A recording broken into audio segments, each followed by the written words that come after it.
3, 2, 1, 0। कितना कुछ हमारे दिल में दफन होता है।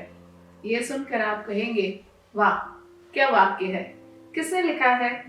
अरे मैंने ही लिखा है। तो वाह क्या वाक्य है का वाह थोड़ा कमजोर हो जाएगा। खैर, मेरे दिल में कुछ ज्यादा ही दफन है, सोचा आज बता दूं। पिछले हफ्ते ही घर लौटी हूँ। बचपन की पक्की सहेली की बेटी बिट्लू की शादी जो थी, सोचा वो डेनमार्क जाने के पहले उससे बात कर लूं। बिट्लू कुछ घंटे की थी तब से उसे देखा है, विशेष अनुराग है उससे। सहेली के घर फोन लगाया तो पता चला शादी के घर से 2 कीमती घड़ियां गायब हैं। बहुत ढूंढा पर नहीं मिल रही। आखिरकार गाज गिरी घर के 2 नौकरों पर, जो सालों से उस घर में ईमानदारी से काम कर रहे हैं। पर पुलिस की धमकी भी काम न आई। अब संदेह की सुई बाकी सब पर आकर टिक गई है। फोन पर सहेली ने यह बताया और मुझसे पूछा, तुझे याद है क्या बिट्लू के कमरे में कौन कौन गया था? मैंने उससे झट से पूछा, तुझे मेरे ऊपर शक है क्या? वो बोल पड़ी, पागल है क्या, कैसी बातें करती है। हर घनिष्ठ संबंधों में कुछ राज ऐसे होते हैं जो दोनों को पता रहते हैं, पर दोनों अनजान होने का नाटक करते हैं। और ऐसा एक राज हम दोनों सहेलियों के दिल में दफन है। 25 दिसंबर की पार्टी के लिए स्टॉकिंग्स खरीदने थे। उस छोटे शहर की लड़कियों को स्टॉकिंग शब्द का अर्थ भी नहीं पता था। लंबी ट्रांसपेरेंट स्किन कलर की जुराबें। दुकानदार ने जब दाम बताया तो हम दोनों ने एक दूसरे की तरफ देखा। इतने तो रुपए हमारे पास नहीं हैं। मैंने दुकानदार से पूछा, और कलर्स हैं आपके पास? देखता हूं कहकर दुकानदार अंदर गया और मैंने स्किन कलर वाली जुराबें अपने बैग में डाल ली। दुकानदार ब्लैक व्हाइट लेकर बाहर आया। मैंने जुराबें देखने के बहाने अपने बड़े हुए नाखूनों से इस तरह पकड़ा कि एक छोटा सा छेद हो गया। बस उसके बाद मैंने उस छेद को लेकर उससे बार्गेन किया और थोड़ी दूर में हम दोनों सहेलियां 2 जोड़ी जुराबों के साथ दुकान के बाहर थे। थोड़ी दूर जाकर मैंने सहेली से पूछा, कौन सा कलर लेगी, स्किन कलर या ब्लैक कलर? 22 दिसंबर की ठंड में भी वो पसीना पसीना थी। उस दिन वो शायद समझ गई कि वो सारे एल्बम से गायब हुए फोटो, कुछ कैसेट्स, कुछ कलर क्रेयॉन्स जो अचानक मिलना बंद हो जाते थे, वो शायद कहाँ जाते थे। पर इस राज को जानने के बाद भी उसने मुझसे दोस्ती नहीं छोड़ी और मैंने भी उस दोस्ती को बहुत अच्छे से निभाया। फिर वो उसके लव लेटर्स अच्छे अक्षरों में लिखने की बात हो या हॉस्टल में बुखार आने पर सिर पर पट्टियां रखने की बात हो। पर एक काम उसने जरूर किया, जब जब मैं उसके घर जाती वो किसी न किसी का पहरा मेरे ऊपर लगा देती और बिट्लू की शादी में भी उसने वैसे ही किया। उसकी बड़ी बुआ मेरे पीछे साए की तरह लगी थी और शायद इसलिए सहेली ने फोन पर झट से बोला, पागल है क्या, तेरे ऊपर कैसे शक कर सकती हूँ। पर उसे क्या पता कि वो दोनों घड़ियां मेरे साथ मेरे बैग में आ गई हैं। बड़ी बुआ जो साए की तरह मेरे पीछे लगी थी, इस बीच में सोई भी थी, नहाने भी गई थी और उतना समय मेरे लिए काफी था। फोन रखकर मैंने वो घड़ियां बैग में से निकाली और स्टूल पर चढ़कर उस काली बैग में रख दी, जिसमें ऐसी अनगिनत चीजें रखी हैं और कई सालों से उस बैग में पड़ी हैं, जो उस बैग में जाने के बाद बहुत कम उसमें से निकलती हैं। मोती साबुन, पता है आपको, जो बहुत महंगा होता था, पास वाली आंटी के बाथरूम से एक दिवाली के समय लेकर आई थी।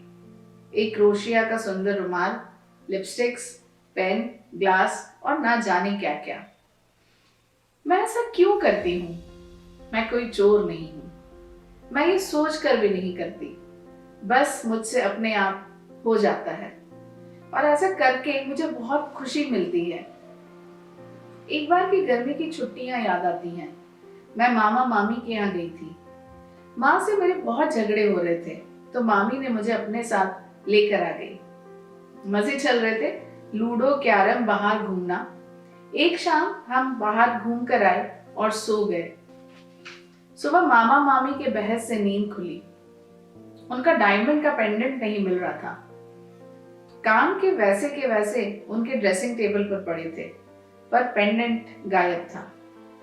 बात यहाँ आकर रुक गई कि यदि कान के ड्रेसिंग टेबल पर पड़े हैं तो पेंडेंट कहाँ गया। बेचारी मामी को मामा की बहुत डांट पड़ी। चीजें संभालते नहीं आती तो पहनती क्यों हो।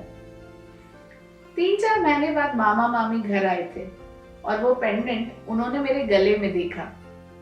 मामी ने आश्चर्य से पूछा, बेटा ये तुम्हें कहाँ मिला? ये तो वही पेंडेंट है जिसके कान के मेरे पास है, और याद है ये उस दिन गायब हो गया था।